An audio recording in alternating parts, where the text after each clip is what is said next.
Hello once again, it's Calder here from Singing Matters, and it's been a couple of weeks. My apologies for the gap there. I'm a very busy man at this time of year, a few things in other areas of work to get past before I can really focus on this in the summer. But thank you very much for joining me on any of the videos you watched up to now. I wanted to talk to you today about how to sing better by singing in your head voice more, or thinking of most of your voice involving head voice, and therefore trying to just almost only imagine that a few of those lower notes really sit in your chest. And it's not long after you rise up from those few lower notes that really are chest voice that you start to blend and mix into your middle range, your mixed register, and you start to use not only the muscles at the back that start to blend, but the resonance starts to shift up as well. And I've talked about very similar things in a lot of videos, but it's just another way of coming at this subject of understanding how to get into your mix. It starts a lot earlier than we think. And I used this little mindset trick recently at my gig last week, where I had a 3-hour plus set to get through. And I had a lot of pop songs that were probably quite demanding in that kind of way, in that head voice sort of mixy area where it's not necessarily my style. It's necessarily, and I tend to sing a bit more rock than that. But even though it's kind of a light style, it was quite demanding because there was a lot of head voice notes. There was a lot of high stuff up there, flipping in and out of falsetto maybe at times as well, just for that flavour.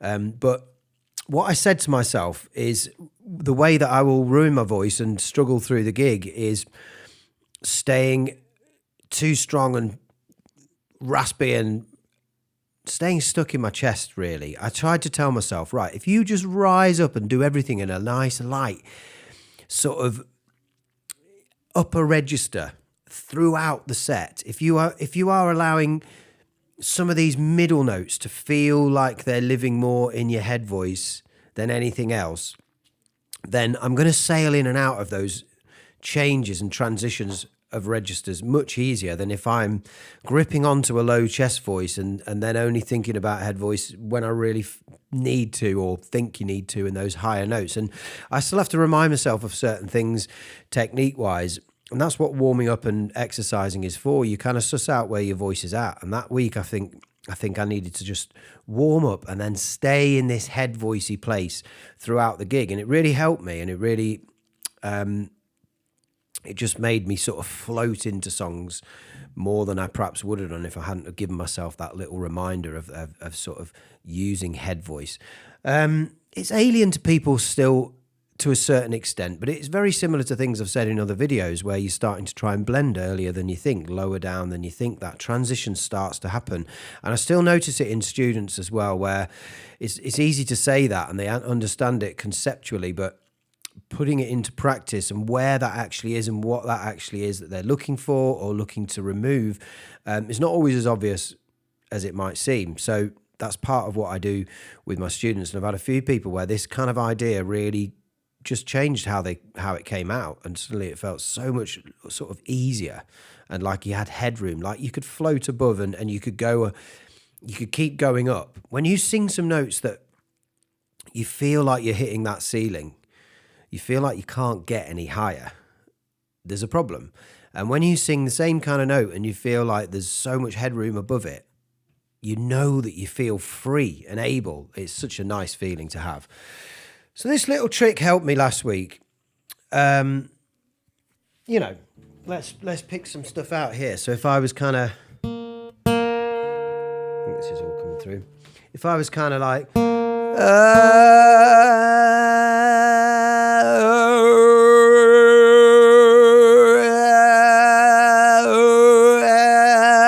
I had a student doing this earlier, but just playing around with actually that same note. Can you change where you're letting it resonate? Can you make that feel like it's sitting lower down?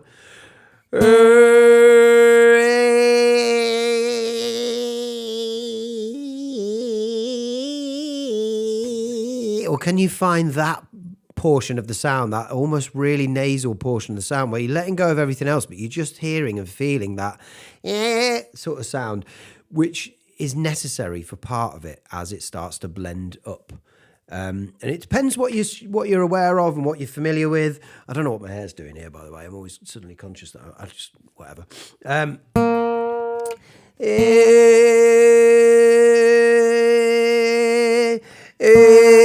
You could try and hit that so much stronger and more powerfully, and it's unnecessary. Often the power we try to put into our singing is unnecessary.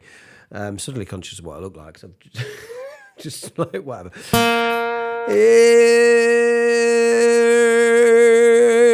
I'm using the yawny sort of raised or cry sort of raised soft palate feeling in the roof of the mouth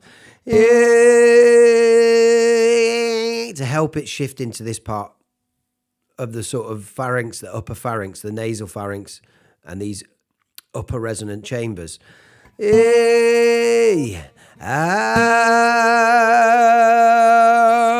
a shape I'm creating inside to help it do that. And it'd be very easy to, I don't know, just sort of shout and belt and try and be manly on notes down here that you don't think of as high at all, but it can really, really help you to realize that they already want to start blending and mixing into the top register.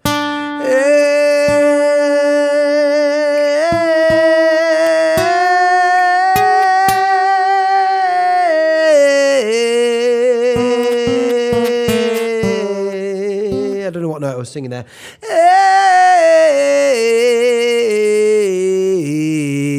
Down there, that's chesty. Already there in the middle, we've got this kind of sense of nasality going on.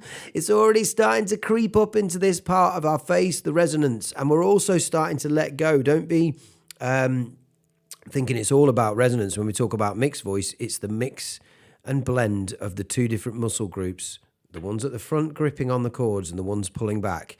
And although it seems like their head voice and the higher register really doesn't start till a lot higher up, when you can start to blend early, you get this smooth transition. And I've had students suddenly find themselves smoothing out what used to be clunky and awkward and almost impossible as well to sing through. They couldn't get notes to come out cleanly at all. Now they've got this sort of smooth transition that's starting to sound like one voice. The lifting of the soft palate helps. It helps it get into the resonance. Thinking back helps, because then we're imagining what the muscles are doing, but we're also helping the resonance kind of go into this bouncing off the soft palate and out the front type of setup. So it really helps me when I remind myself of these sorts of things, and I thought it might help you when you're trying to suss this stuff out. We can take a lot from Tom York, actually. I think when you listen to him do earlier songs but recent performances of them, there's one where I saw him actually in an outdoor festival gig or something where he actually couldn't find what he was trying to pitch. It's almost like they'd thrown the song into the set last minute. And he was really struggling to find his notes and actually find the melody. And he had this look on his face like he was surprised and he'd like messed it up and he didn't know what he was trying to do. It was whatever classic song it was it something off the bends? I can't remember now, but I just thought, you know what that is? It's him being so used to singing in head voice all the time that he actually couldn't do it how he used to back in the day, which was a bit different. He's kind of gradually become more head voice dominant in a sense. And he does a lot of cry, he does a lot of falsetto, but he does a lot of things where he's really almost always singing mostly in his head voice. And if you hear Tom York, you can hear that. You might not like his sound, you might not necessarily want to sound like him, but you can take something from it technique wise. I don't know how well I'll deliver this right now. I'm just going to put a bit of reverb on. 2 jumps in a week, I bet you. And you can allow it to go like that, like that. 2 jumps in a week, I bet you. Think that's pretty clever, don't you, boy? Even there.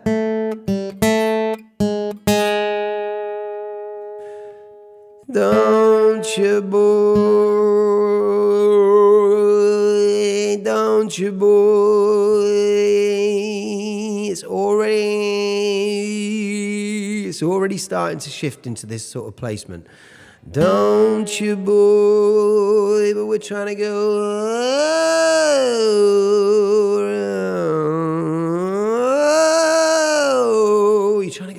really nice and easy. Flying on your motorcycle, watching all the ground beneath you drop. And I would only think of the word drop really as sort of going into chest properly. The rest of it can stay blending into head voice, blending that mix. So you're nicely floating in that upper area already. Makes it a lot easier when you really need to go high. Kill yourself, you kill yourself for recognition. Kill yourself to never ever stop. And it's about thinking of notes like that as being more blendy and more mixy than we imagine they are. You broke another mirror, you turning into something you are not. Again, that's the low note. Don't leave me. Don't leave me dry. Don't leave me. Don't leave me dry. And obviously that's a real falsetto light, slightly reinforced. It's not completely breathy. There's a bit of its head voice in a very light configuration. You're keeping the chords together. It's not massively breathy, but it's so light at the same time. And only me. It's the kind of song where you can let it flip on purpose.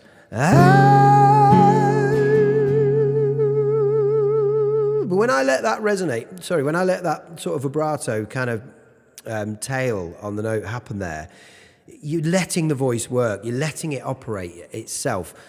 Lonely man. It's just sort of sitting in my face, ringing. I'm not pushing it out. And only man. So much of it is in this part of your face. This sensation that is kind of probably alien to people until they start to feel it and know what I mean. But no, it's like your voice is made here. It starts here. Take that reverb off. Not here. Obviously the sound is generated here, but if you can picture that the sound is generated from where the jawline kind of meets there, you know, the sort of joint of your jaw.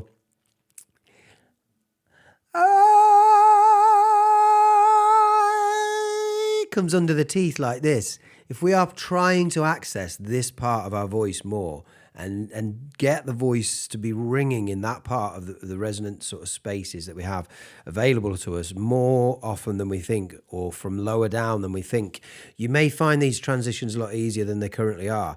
And less is more, as I keep saying, you know.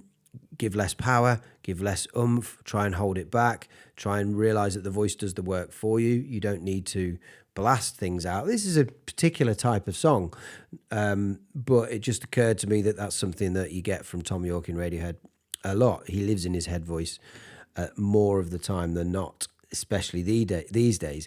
But it'd be very easy, I think, as I was doing the chorus there, to just go... Don't leave me, don't leave me dry, don't leave me, don't leave me dry. On that end bit there, don't leave me dry. You're going to think that is... Don't leave me. You know, you're going to try and access the chesty, powerful, like manly part of your voice because it feels like it's dropped back into that. But really, again, even on notes like that, these are the crucial ones that help smooth this transition. Don't leave me dry. Just even yawning and crying that, don't leave me dry. Still feels like a lot of it is living in here. Don't leave me dry. So try not to drop down drastically for these what feel like chestier notes, and let them kind of always be blending, so that you've always got that freedom to rise back up into the head voice and float back up above it without this kind of clamping down that you start to get, and this kind of sudden flip that you get when you haven't blended and started to let go. You're letting go of these muscles so you can let the ones pull back, and you're starting to try and shift it up into this area here. Try doing this lower down than you ever think you would need to, and play around with that. It's a really good trick, and you like I say, you're in head voice more often than you think, or at least part of the sound is head voice. Part of it might only be a small part of it, but we've still got to help it have access to that resonance up there, or you're fighting against your voice. A lot of singing technique is about trying to stop fighting against it. I've said that many times. So this is one of the ways you can stop fighting your own voice. You can go,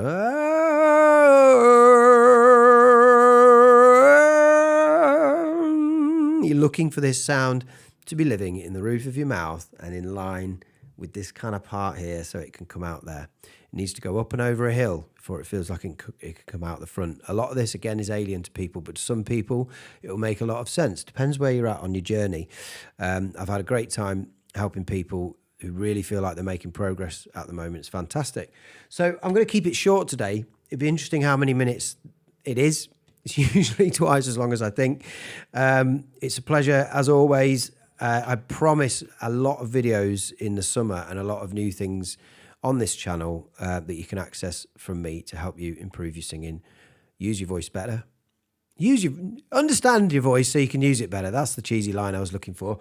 So look, watch out for that. And I hope this one gives you some sort of small insight into some of the approaches that might just be holding you back at the moment. If you want to know more on these sorts of things, check out my other videos, or join me for a free 15-minute consultation, which tends to be half an hour, on the video call, and I can see what I can do to help you with your voice. Until next time, good luck.